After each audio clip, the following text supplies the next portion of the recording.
Ya, jadi perkenalkan nama saya Madura Doni ya, saat ini software developer dan spesifik .NET.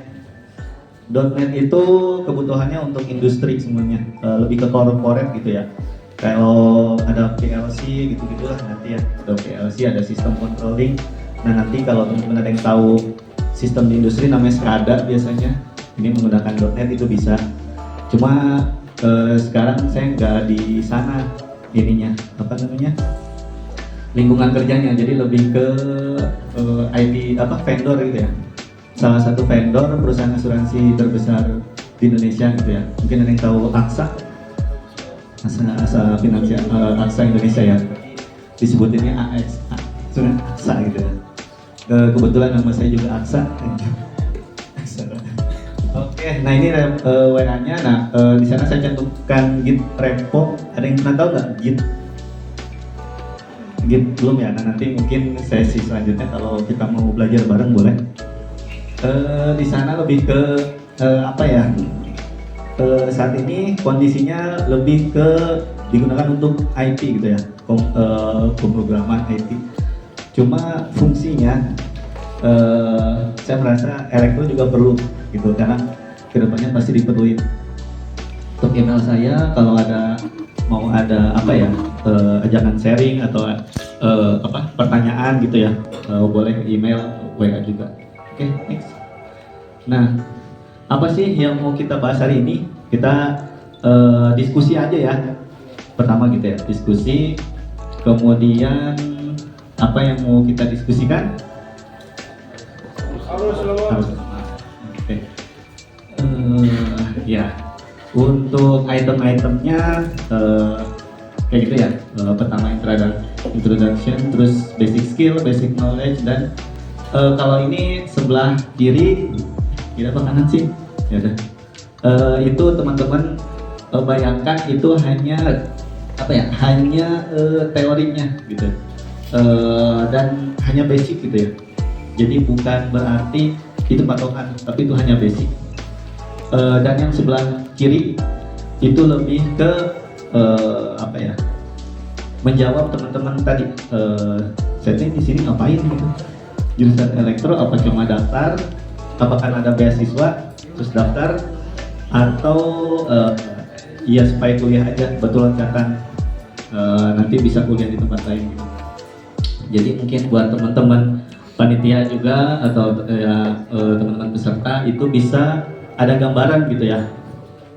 Saya ini 1 tahun ke depan target 1 semester ngapain, 2 semester, semester kedua mau ngapain, semester ketiga ngapain gitu.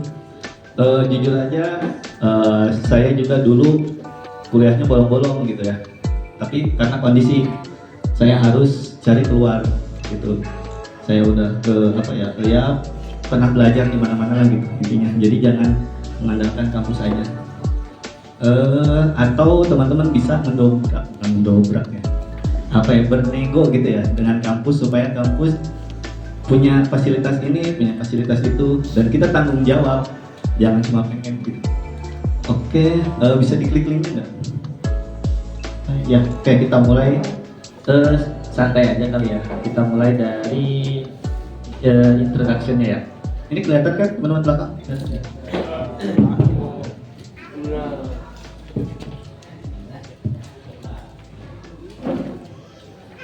Oke, kita mulai ya. Dari induknya, dari orang tuanya, elektro. Bisa aja bridgingnya. Oke, elektro itu apa sih? Ya, nah mungkin teman-teman ada yang udah pada belajar ya. Nah jadi ini saya hanya poin-poinnya aja.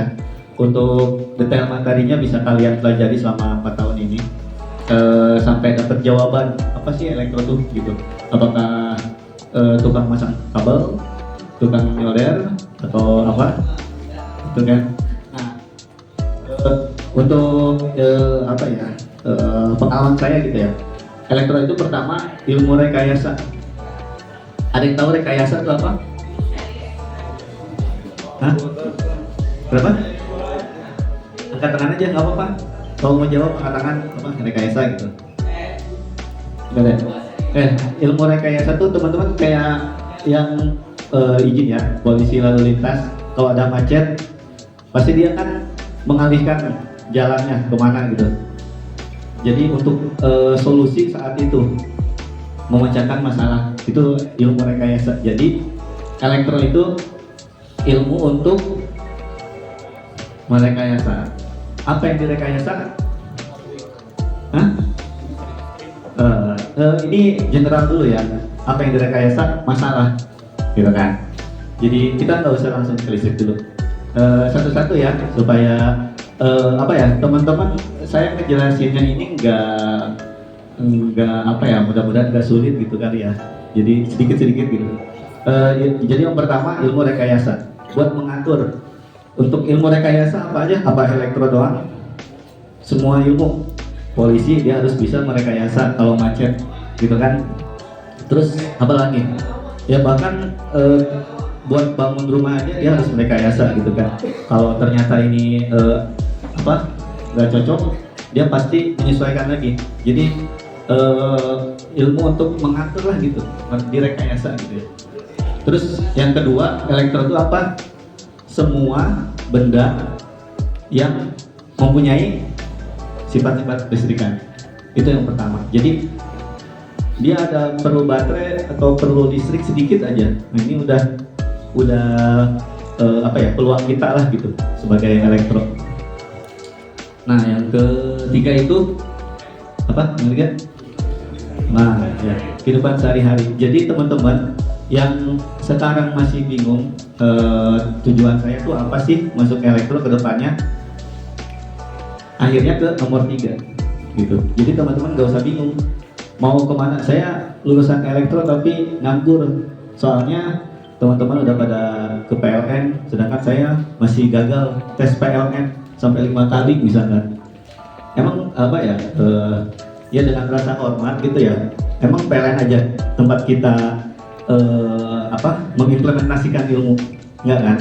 Jadi ini poin ketiga, kehidupan sehari-hari, itu poinnya. Jadi apa aja mau bahkan sambil teman-teman bisa mengimplementasikan elektro ilmunya sedikit-sedikit gitu dalam kehidupan. Oke. Dari sini ada pertanyaan mungkin? Gak apa-apa ya kalau kita sharing kan, diskusi nggak satu arah, kita interaktif aja kalau ada yang nanya. Oke. Semoga ini ya. Oh iya, buat ini juga. Nanti di akhir saya ada post test ya, funny test aja. Jadi nanti teman-teman bisa jawab online semuanya. Pada bawa HP kan? Oke. Oke, yang kedua. Oke, yang ini udah pada tahu ya. Dasar listrik ini bagian dari introduction. Kenapa? Karena ini benar-benar dasar, ya arus, tegangan, hambatan, udah gitu. Nah, buat yang belum belum kebayang gitu, arusnya apa saya harus kesetrum dulu baru ada arusnya nih, gitu kan. Nah, saya coba breakdown lagi. Arus itu apa?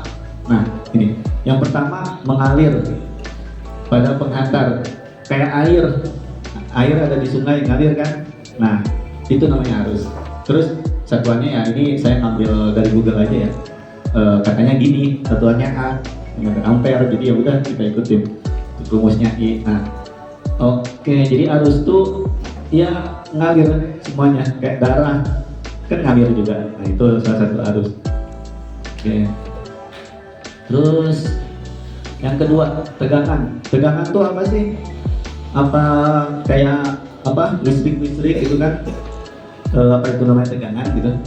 Nah, buat yang sederhananya, buat saya tegangan itu pendorong, pembeda aliran. Jadi kayak curug, air terjun.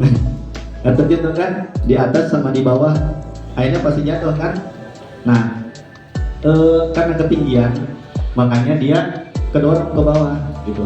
Kalau dia mau naik ke atas gimana? Ya didorong aja kan.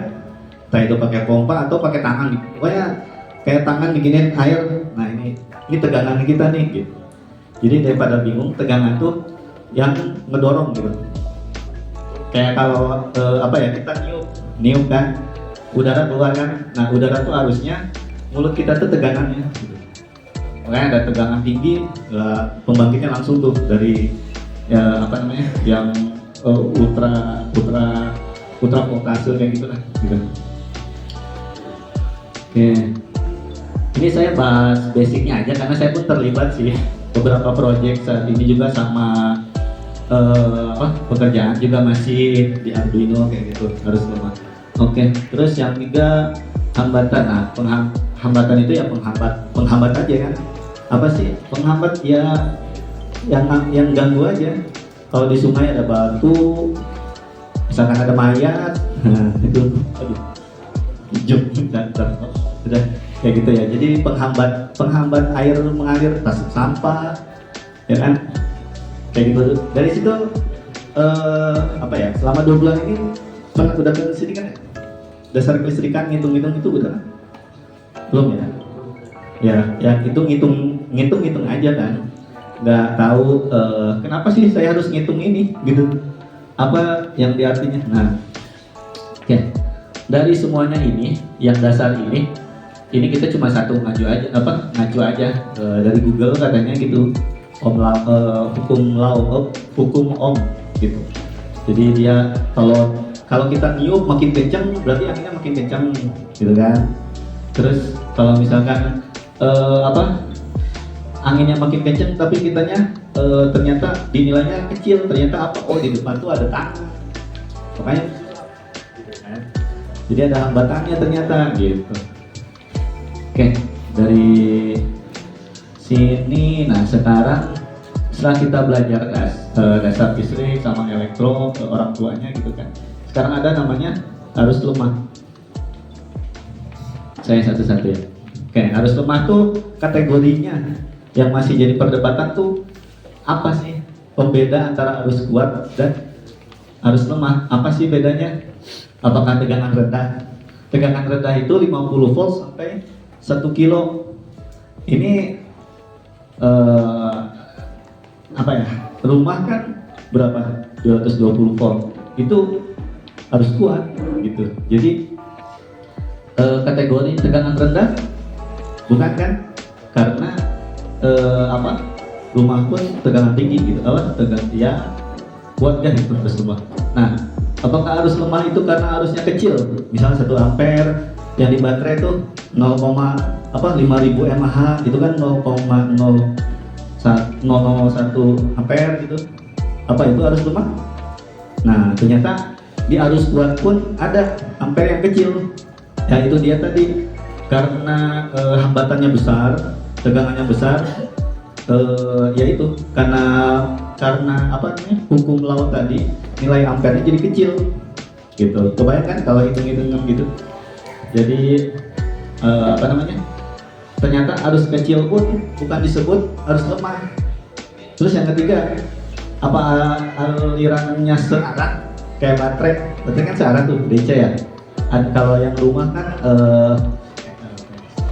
apa namanya harus bolak-balik lah gitu, AC gitu. Apakah itu? Nah ternyata enggak juga. Harus kuat pun pakai trafo bisa jadi DC, atau pakai converter gitu bisa jadi DC gitu. Terus apakah kabelnya kecil? Karena di PLN kan kabelnya besar tuh, pekerjaannya berat. Nah harus lemah tuh kabelnya kecil, pekerjaannya juga jadi ringan gitu kan. Nah ternyata enggak juga, makin kecil makin sulit gitu, ya kan? Jadi apakah karena ini? Jadi apa sih harus lemah tuh? Nah kalau di sini, ternyata nggak ada jawaban pastinya, nggak ada. Harus lemah tuh nggak ada. Itu hanya istilah yang berkembang di industri, dikit ya di Indonesia gitu, sama ya di luar mungkin ya, gitu. Jadi itu adalah berkembang industri, nggak ada jawaban pastinya. Nah sekarang saya coba jawab. Nah, apa itu arus lemah? Arus lemah adalah ada 2 poin ini. Pertama ada listrik, kedua ada transfer data. Ya. Jadi kalau misalkan nih komputer diatur kan, ada dari keyboard huruf A. Nah huruf A itu kita nggak cuman mencet huruf A, tapi dia tuh ngirim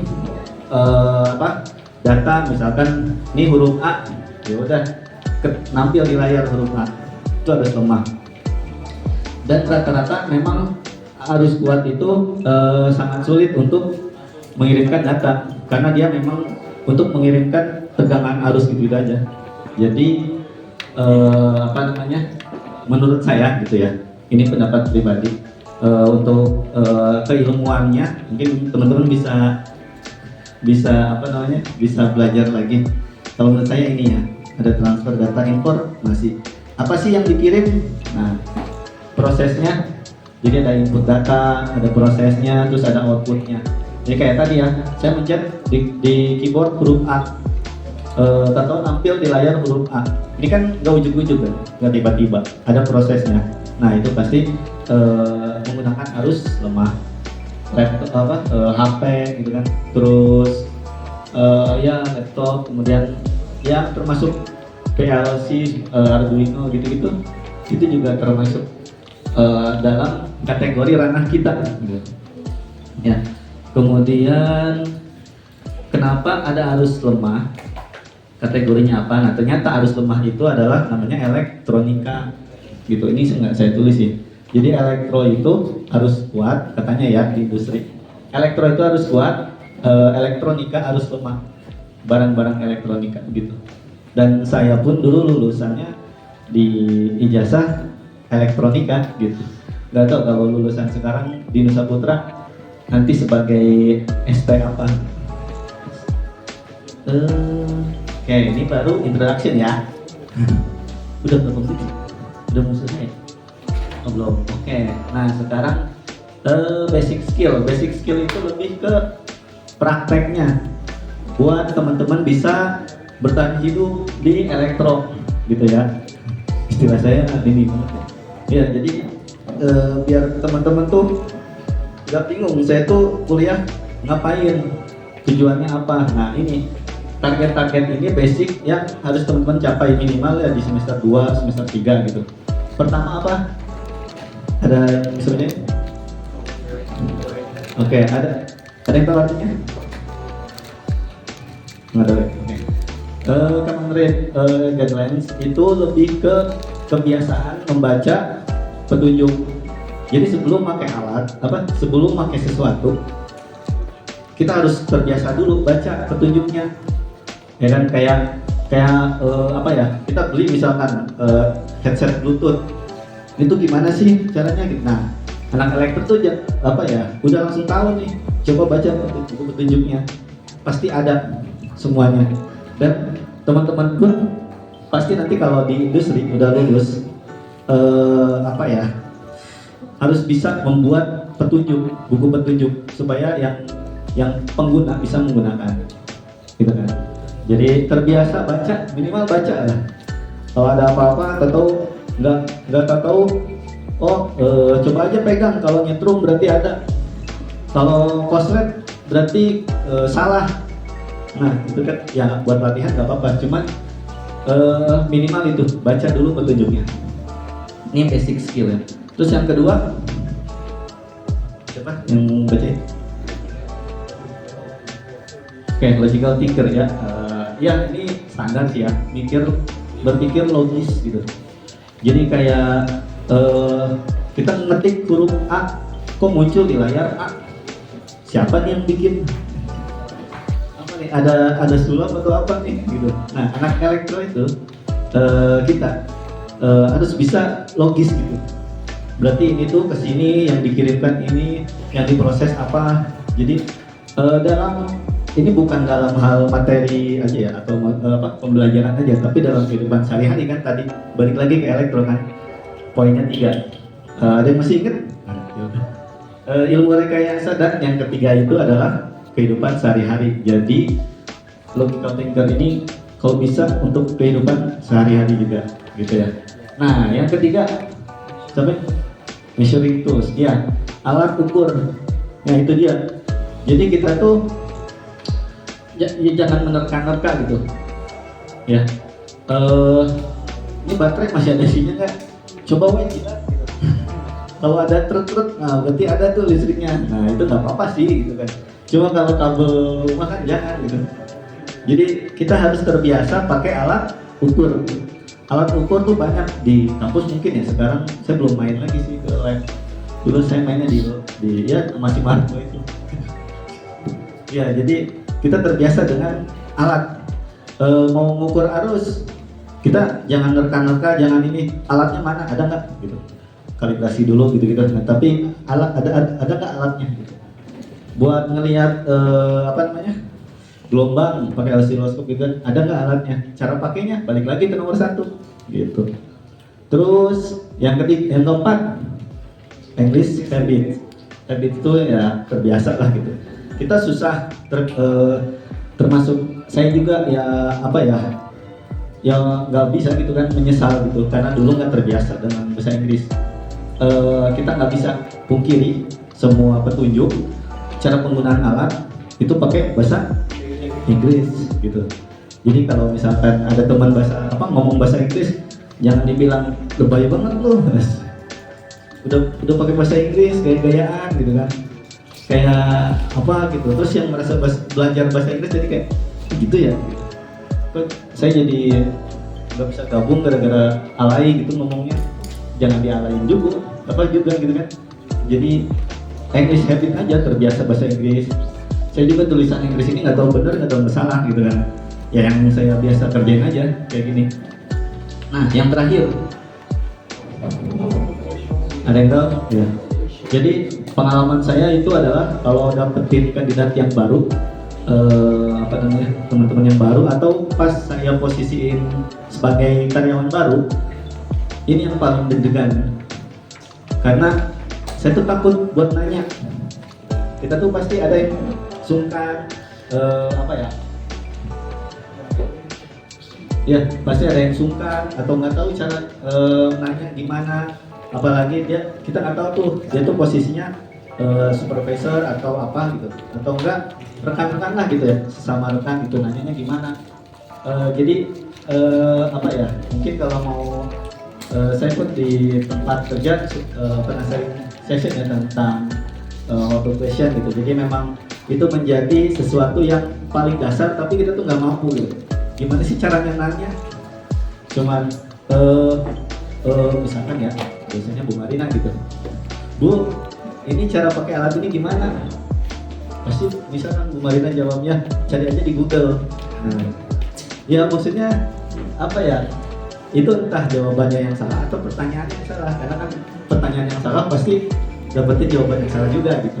Jadi saya share sedikit ya. Jadi how to question itu lebih ke teman-teman tuh mau nanya apa, udah melakukan riset apa, udah searching apa, gitu kan. Jadi misalkan, Bu, cara pakai alat ini gimana? Saya udah nyari di Google, udah nyari udah nyoba nonton video, tapi pas dicoba ternyata gagal, ukurannya nggak sesuai, ukurannya nggak dapat yang pasti. Oh ternyata itu belum dikalibrasi misalkan. Jadi bertanyanya ya sama, nanti di pekerjaan pun harus kayak gitu, sama atasan, sama rekan kerja. Kita tuh nggak bisa Assalamualaikum, udah hilang nunggu dijawab dulu. Ntar pas ditanya kenapa, kan nunggu dijawab dulu. Oh yaudah, Waalaikumsalam, baru nanya lagi itu tuh gitu. Jadi kan kalau di dunia kerja tuh kita tek gitu. Jadi mereka tuh nggak tahu pekerjaan kita dan kita juga nggak tahu pekerjaan mereka. Jadi kita tanya-tanya aja, kita udah melakukan A, B, C, tapi masih belum sesuai, tolong dibantu gitu. Nah mereka pasti tuh, oh ini udah ngelakuin A, oh ini yang B udah, yang C udah, oh yaudah saya cari kasih saran yang D misalkan, gitu ya. Dari sini yang tanya, ada. Oke, yang ketiga basic knowledge, ini lebih ke teori standar ya. Ini sains gitu kan, matematika, terus basic elektrik. Nah, jadi buat teman-teman yang saya tuh matematikanya nggak bisa, hitung-hitungan nggak bisa, pusing gitu lah. Apalagi lihat rumus elektro begini, saya pun nggak pernah ngapalin rumus gitu kan. Karena kalau prinsip saya ada dua ini nih. Nah, poinnya itu. Kebayang nggak apa yang saya maksud? Ya, ada basic skill, ada basic knowledge. Kalau kita minim di knowledge, minimal skillnya kita upgrade gitu. Nah, kalau misalkan apa ya, kalau di basic skillnya susah nih, ternyata lingkungannya kurang mendukung buat kita upgrade skill, kita cari di luar pun gak dapet, ya udah hafalin aja basic knowledge, bisa ngitung, bisa apa gitu. Oke. Nah, yang selanjutnya ini lebih ke konsentrasi dari arus lemah. Kayak ini teman-teman sih udah umum gitu ya. Sebenarnya di elektro itu nanti tujuannya gitu.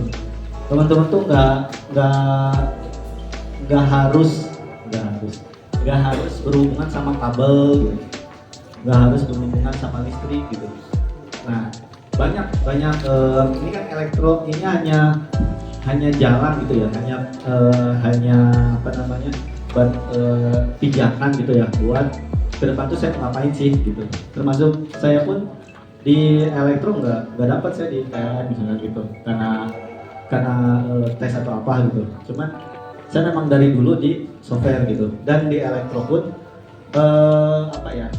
waktu itu berapa teman ya, ini bukan cerita yang harus diikuti gitu ya, cuma saya bisa bantu senior buat nyelesain programnya gitu ya, terutama Arduino. Kemudian seangkatan pun ada mungkin 4 atau 5, bahkan ada yang diduitin gitu kayak gitu. Jadi ya itu dia, karena kehidupan sehari-hari, jadi nggak harus nunggu lulus dulu baru kita bermanfaat gitu, nggak harus nunggu momen misalkan KKN ya, praktek atau KKN itu harus bisa implement dulu, tapi kehidupan sehari-hari aja gitu. Oke. Nah, telekomunikasi, ada kendali, ada elektronika, komputer, biomedik tahu? Kesehatan, dokteran itu mahal bayarannya. Oke, ini nanti lagi bisa ya. Nah, ini prospeknya ya standar sih, saya bisa jadi R&D di perusahaan apa aja gitu, terutama yang bidang teknologi. Terus bisa juga teknisi elektro, buat reparasi HP atau apa gitu standarnya. Nah, terus bisa juga jadi teacher atau lecturer tuh dosen gitu ya. Jadi pendidik lah gitu. Terus bisa juga jadi PNS. Ada entrepreneur, wirausaha di bidang elektro atau apa. Ada juga industri itu mungkin yang besar ya, saya catat di sini, bisa otomotif, minyak dan gas gitu. Nah, yang menarik di sini paling banyak adalah di developer atau engineer. Oke. Engineer itu apa? Cuma engineer aja di misalkan di C1000 saya sebagai apa? Engineer. Udah. Tapi sebetulnya di dalamnya banyak peluang sebagai engineer. Jadi teman-teman bisa jalur software developer. Ini kemarin juga saya lihat di Otsuka tuh, Vocaliswed ya. Vocaliswed juga kepake. Dan dia .NET juga, cuma saya belum lolos. Gitu. Jadi ada automation developer juga kayak yang Arduino. Mungkin ada yang udah tahu Arduino PLC gitu? Belum ada. Ya, nanti. Jadi memang ini buat gambaran aja teman-teman bahwa setelah lulus tuh banyak peluangnya gitu ya. Terutama yang misalnya yang cewek gitu ya, software developer itu di kantor aja cuma ada berapa sebagai software developer, sisanya paling admin atau apa gitu.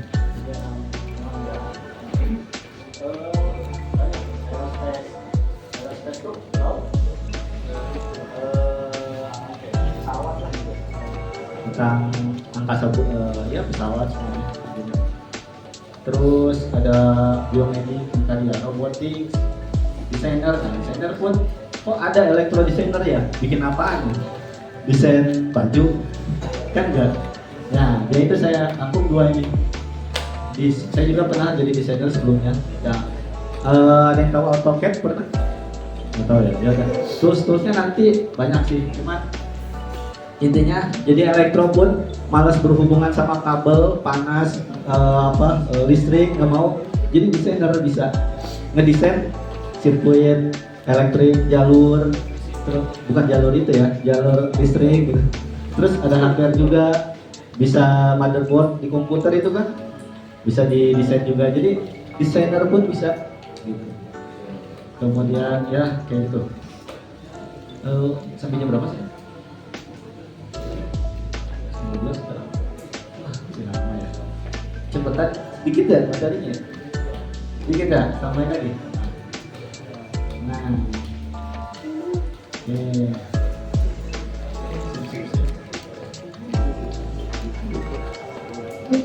Oke, dari sini kita langsung tanya. Ya, kalau ada yang mau nanya boleh. Atau mau ini dulu, coba deh berdiri. Berdiri ya. Oke. Kita pelan-pelan ya. Oke, udah berdiri, udah duduk. Duduk. Nah, tangan. Ya, jadi oh ya, mungkin basic saya dulu kali ya. Jadi perjalanan karir saya, apa ya? Dulu tuh di CPS dulu. Cuma saya di CPS, ada yang tahu CPS? PLK, boleh nanti bisa dicoba ke sana. Dan emang dari lulus kuliah kebanyakan di software gitu kan. Terus kalau organisasi sebenarnya saya satu lagi di sini. Teman-teman elektro ada yang ikut manual? Ikut manual angkatan baru, udah berangkat. Oh gitu. Ya dulu saya angkatan pertama manual bareng Bang Dia. Dulu bantu berdua doang. Jadi yang sisanya ini turun kali mentalnya. Iya, jadi dulu dulu masih awal-awal gitu kan, sama di elektro juga. Jadi kenapa kita itu balik lagi sih? Kenapa saya basic skill ini nggak ada yang di teknik elektro? Nah, paling satu doang ya, alat ukur ya. Nah, sisanya saya umum di luar. Nah, ternyata yang saya alami itu apa ya?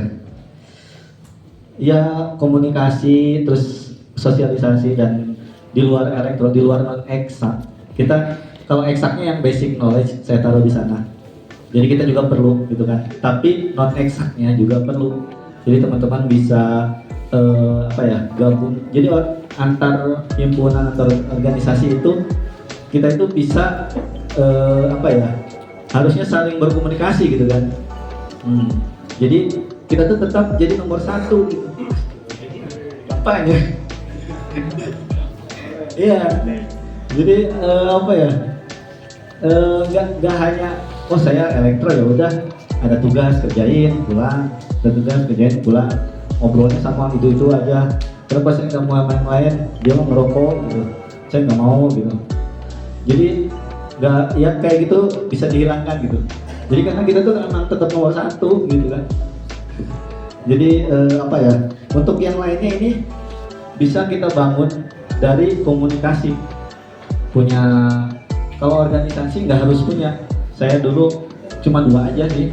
Itu juga pun lebih di kampus gitu kan. Cuma kalau di luar, saya main ke Unpad, saya main ke teman-teman sama teman-teman Gunadarma gitu kan. Nah sekarang ada proyekan sama teman-teman BINUS.